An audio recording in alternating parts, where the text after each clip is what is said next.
A pleasant morning and happy Sabbath sa ating lahat. Welcome na ulit sa ating daily study. Tuwing Sabat, mga kapatid, meron tayong maipopost sa ating mga social media account, sa YouTube and Facebook. Tayo na po ay muling mag-aaral ng salita ng Panginoon, purihin siya sa kanyang pagpapala sa buong linggo.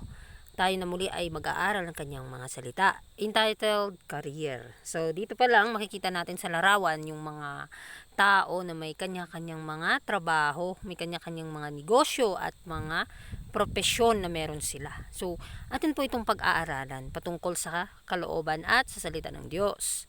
Sabi niya sa Proverbs 3 verse 5 to 7, Trust in the Lord with all thine heart, and lead not unto thine own understanding. In all thy ways acknowledge him, and he shall direct thy paths.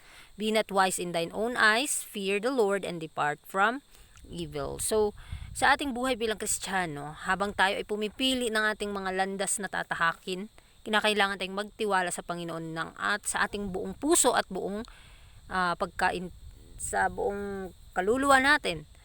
At huwag tayong magtiwala sa ating mga sariling karunungan. At sa lahat ng kanyang paraanan, sa lahat ng kanyang daan, ay atin pong alamin ang kalooban ng Panginoon para siya ang mag-guide sa atin sa ating mga landas na tatahakin. At huwag po tayong padaya sa ating mga sariling mga landas. Bagkos tayo ay matakot sa Diyos at lumayo sa kasamaan. Sabi dyan, For I know the thoughts that I think toward you, said the Lord, thoughts of peace and not of evil, to give you an expected end. So, ang Panginoon na po ay naglaan sa atin ng katapusan, or naglaan na siya sa atin ng ating future. So, nakakaalam ang Panginoon sa ating mga pag-iisip, sa ating mga plano, sa ating mga hangarin sa buhay, at ano pa man ang ating naisin. Hindi man natin control ang ating buhay, hindi natin control kung anong mangyayari sa atin in the future, pero ang ating lang tanging pag-asa ay manampalataya at sumunod sa kanyang kalooban. But seek ye first the kingdom of God and His righteousness, and all these things shall be added unto you. So dito makikita natin na ang Panginoon ay gusto niya na hanapin muna natin siya at ang kanyang katwiran, at ang lahat ng mga bagay ay ibibigay na lang sa atin. Idadagdag na lang yan. Kasi kapag inuuna natin ang ating Panginoon sa ating buhay, siya naman ang naglalang ng lahat. Sa Kanya ang ating mga nakikita. Ang ating buhay ay sa Kanya. Kinakailangan tayong kumilos, gumawa na may pag-ibig at magtiwala sa Kanyang mga kalooban, sa Kanyang gusto para sa atin. And this gospel of the kingdom shall be preached to all the world, in all the world, for a witness unto all nations, and then shall the end come. So, ito yung commission ng Panginoon sa atin. Na kung ano man ang negosyo natin sa mundong ito, kinakailangan nating salitain, sabihin ang kanyang kautusan, ang kanyang kalooban. At kapag atin ang ibinahagi ang kanyang kalooban, ang kanyang kaharian, sa buong mundo, tayo ay magiging saksi niya sa buong sambayanan. At darating na po ang kawakasan. No more surely is the place prepared for us in the heavenly mansions. Than is the special place designated on earth where we are to work for God. So dito pa lang sa lupa, anuman ang ating karir sa buhay, anuman ang ating, o saan man tayo dinala ng Panginoon, kinakailangan na meron tayong pagtitiwala sa Kanya. Meron tayong commission, meron tayong connection sa Kanya. Dahil may inihanda na po siyang siguradong tahanan sa langit na bayan. At kinakailangan tayong kumilos, gumawa dito sa mundo kung ano po ang Kanyang kalooban. Kasi tayo po ay nagpa-practice lamang ano yung dapat nating gawin at ano ang dapat nating sasabihin at iisipin. Dear youth, what is the aim and purpose of your life? Are you ambitious of education that you may have a name and position in the world? Have you thoughts that you dare not express that you may one day stand upon the summit of intellectual greatness? That you may sit in deliberative and legislative councils and help to enact laws of the nation? There is nothing wrong in these aspirations. You may every one of you make your mark. You should be content with no mean attainment. Aim high and spare no pains to reach the standard. So tayong mga kabataan ay sinasabihan ng ating Panginoon kung ano ba yung purpose ng ating buhay. Tayo, ano ba yung binibuild ng ating mga character? Ano yung lagi nating sinasabi, iniisip, ini-imagine sa ating buhay bilang Kristiyano? Tayo ay naglalakad dito sa mundo. Sino ang ating pinaglilingkuran? At sino ang Diyos na ating ipinapakilala sa ating mga gawa? Tayo po ba ay nag-aambisyon sa ating mga edukasyon? At gusto ba natin na nakilala tayo sa mundong ito? May mga pag-iisip ba tayo para ma-express din nila ang ating mga karunungan at talento? Mga kapatid, wala pong problema sa ganitong bagay kung ilado ka sa mundong ito. Ang importante, unahin mo ang Panginoon. Huwag mong sasayangin ang pagkakataon na ibinigay sa atin ng Panginoon habang tayo ay nasa mga oras pa natin sa kabataan o mahaba pa ang ating paglilingkod sa Kanya. Tayo ay inihahanda ng Panginoon para sa mga nagtatapos ng Kanyang gawain. At paano po natin ito gagawin? Paano po natin gagampanin ang bawat tungkulin na iniatas niya sa atin? Tayo nawa ay makontento sa ating naabot. At kinakailangan tayong maghangad ng pinakamataas na standard ng langit.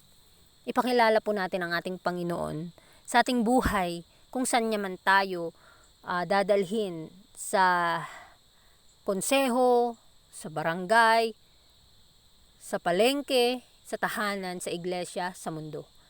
Kahit saan man tayo dinala ng Panginoon, ano yung posisyon natin dito sa mundo at kinakailangan na maipakilala natin ang Kanyang kautusan. Success in any line demands a definite aim. He who would achieve true success in life must keep steadily in view the aim worthy of this endeavor. Such an aim is set before the youth of today. The heaven-appointed purpose of giving the gospel to the world in this generation is the noblest that can appeal to any human being. It opens a field of effort to everyone whose heart Christ has touched. So, tandaan natin lahat tayong mga kabataan required talagang sumabak sa ganitong uri ng gawain. Hinahawakan at kinikilos po ng ating Panginoong Hesus ang ating mga puso para ay co-cooperate po tayo sa Kanyang gawain. Dahil ang tagumpay nagre-require po talaga ito o nagde-demand ito ng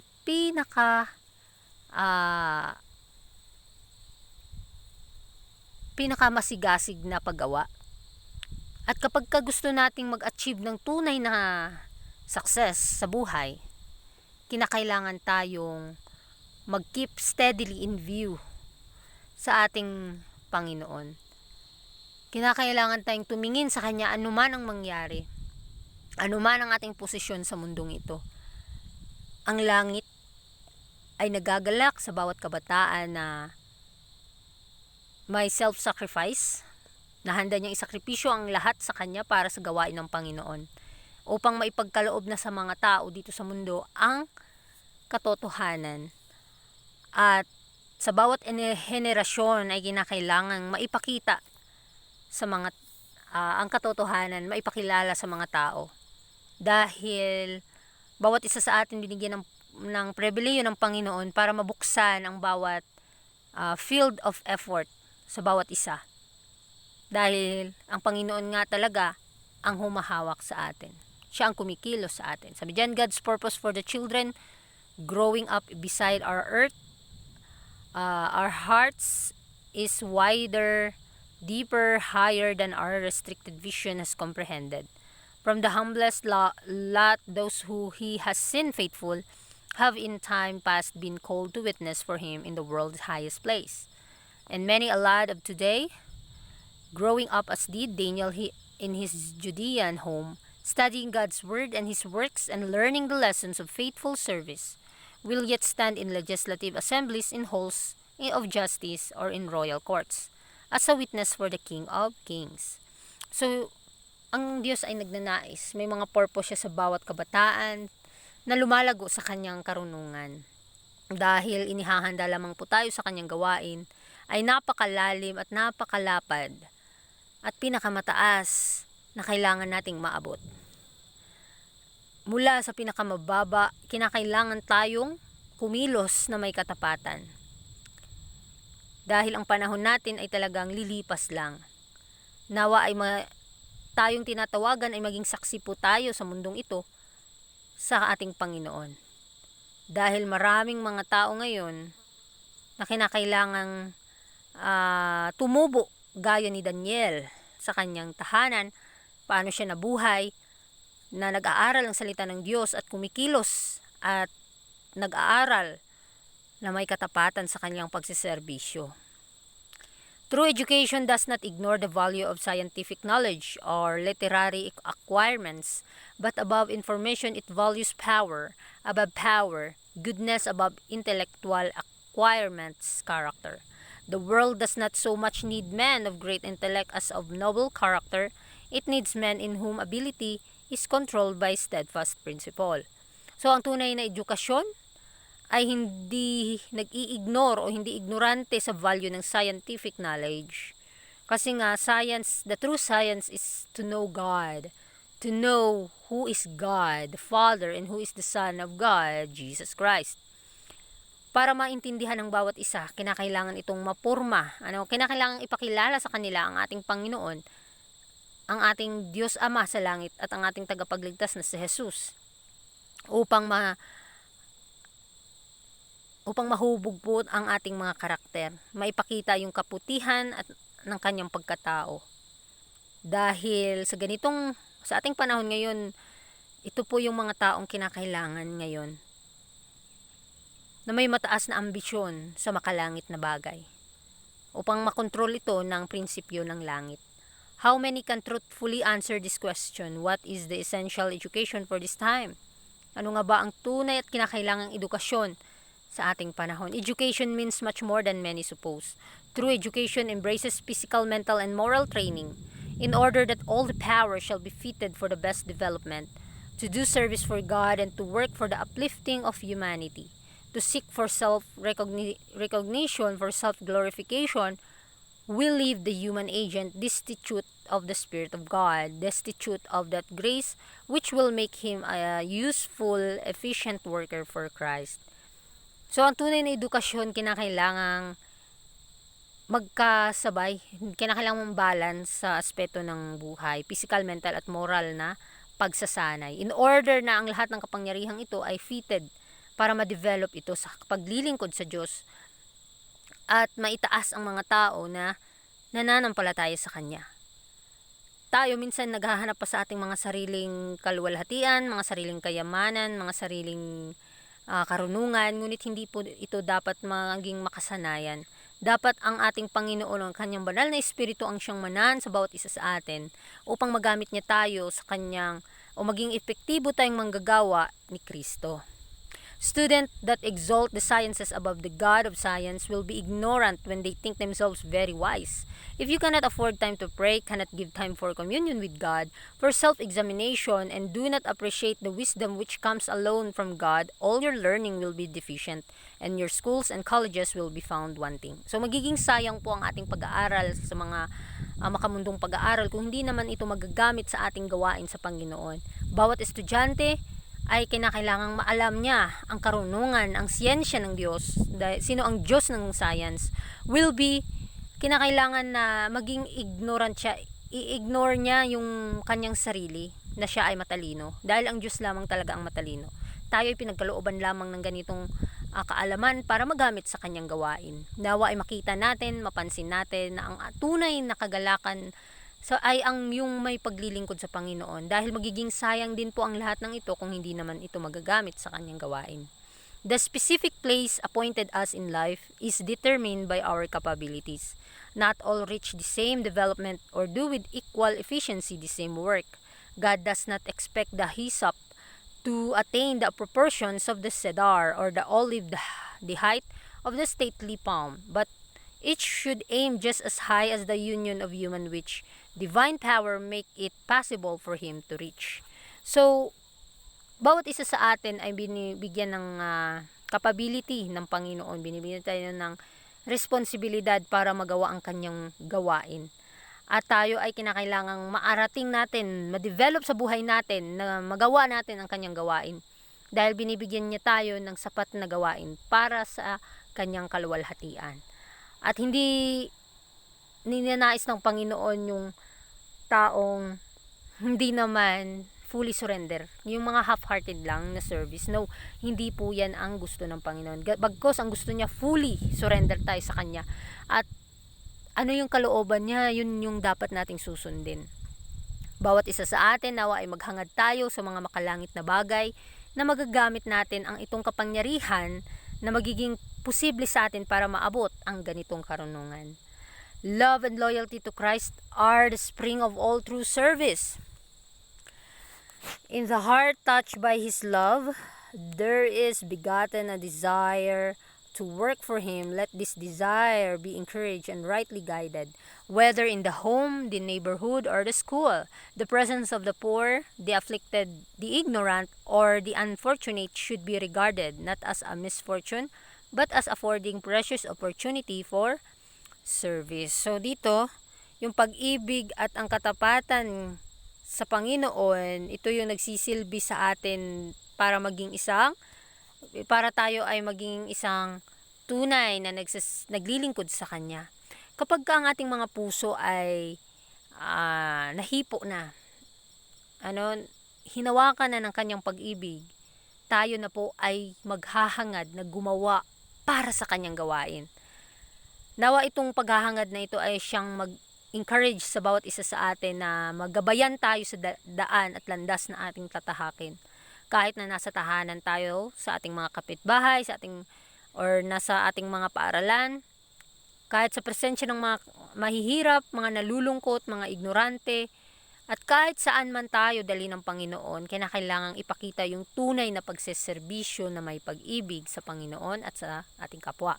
In this work, as in every other, skill is gained in the work itself. It is by training in the common duties of life and the ministry to the needy and suffering that efficiency is assured.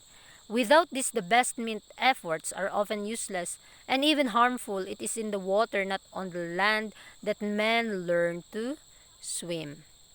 So, sa gawaing ito, ay binibigyan ang bawat isa ng karunungan, talento para makamit niya yung magawa niya ang kanyang sariling gawain para sa Panginoon.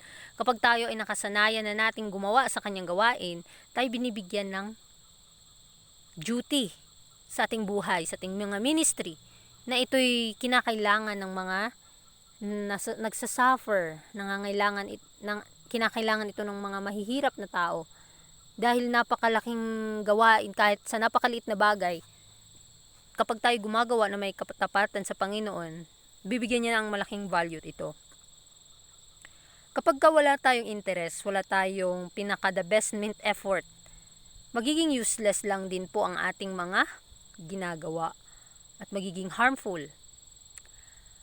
Kagaya na lang ng tubig na hindi dumadaloy sa lupa at ang tao ay kinakailangan tayong gumawa, kagaya na lang sa tubig. Dito sinisimbolo dito yung tubig para matuto tayong lumangoy. Sa ating mga buhay bilang Kristiyano, kinakailangang matuto tayong gumawa sa ating mga sariling gawain para sa Panginoon. Sinasabi pa dito na another obligation, too often lightly regarded, one that to the youth, awakened to the claims of Christ needs to be made plain, is the obligation of church relationship.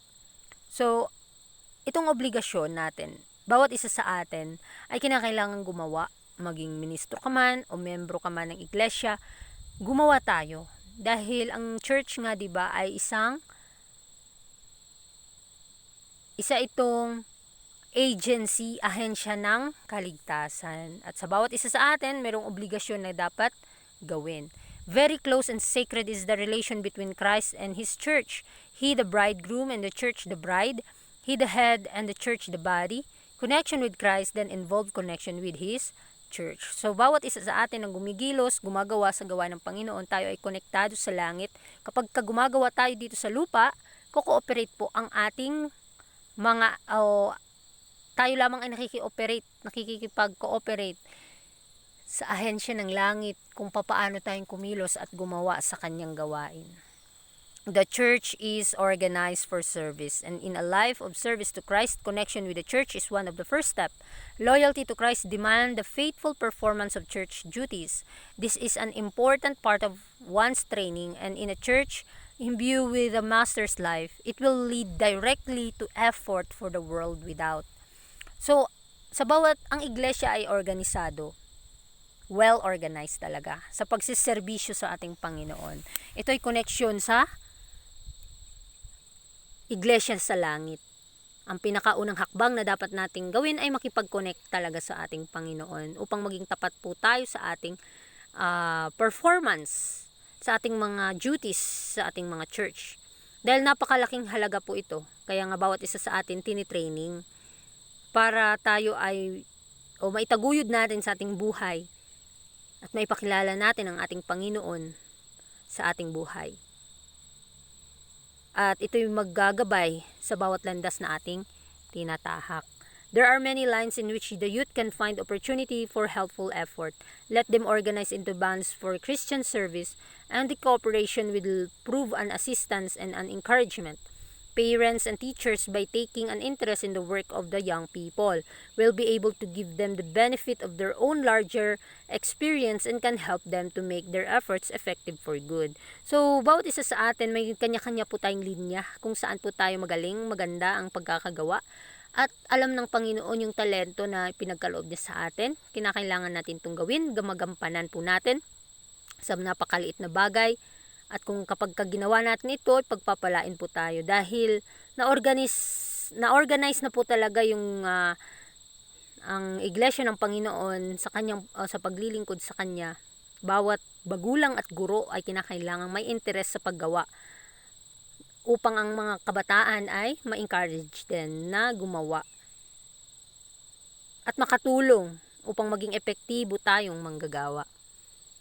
In this closing work for the gospel, there is a vast field to be occupied, and more than ever before, the work is to enlist helpers from the common people. Both the youth and those older in years will be called from the field, from the vineyard, and from the workshop, and sent forth by the master to give his message. Many of these have had little opportunity for education, but Christ sees in them qualifications that will enable them to fulfill his purpose. If they put their hearts into the work and continue to be learners, he will fit them to labor for him.